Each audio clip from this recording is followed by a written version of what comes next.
मार बसान ओ सरपंच मार बसान ये कौन रे ओ सरपंच यार मती ने ইতির অত্যাচার আয় করে রাখতে রি নাকি 6 মাসে কিন্তু আরেক অত্যাচার করে গালি মানসিক অত্যাচার করে ইতিয়ে অঙ্কইতি ইতি আসো ইন্দি প্রায় খাইলে ডেলে ব্যাগ ভাঙি লিছা তোর ব্যাগ কি লাইছে তুমি জানি কি লাইছে জানি কি লাইছে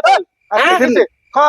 কিছে কিছে দেখছেন নি দেখি রে কিছে আই এই সংসার করতাম না কি করতি না তো অন্য তো সংসার না বলি কি করবি তুই আই রে কাবিনেট টিয়া দিবে না দাম বুঝে তুই এর রাখছিনি আর এখন স্যার আয় করি মানুষ আয় কি করুম তখন তুই ঘরে কামেন্টে আর হাতে কর রাখবি তুই কত আই থাকতাম না ভাত খাইতাম না হাতে কত ভাত খাইছিস না না কামেন্ট কত 3 লাখ টাকা এত টাকা কথা না না যে কো ভাই প্রাইভেট দিনি মানুষ কোন দিন নাকি আমি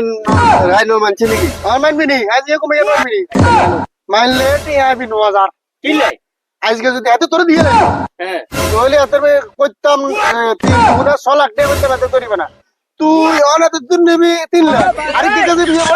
আবার 3 লাখ তুই দেশি মগের মূল্য কাজে তুই কিন্তু বেশি আর বাড়ি কি হই ওলে এবারে সংসার করলে মনে চাইলে করবি নাহলে 9000 চলে যাবি মানস নি চেয়ারম্যান আনের কাবিনেট টিয়া লাগবে না রাইতেন 200 আর তুই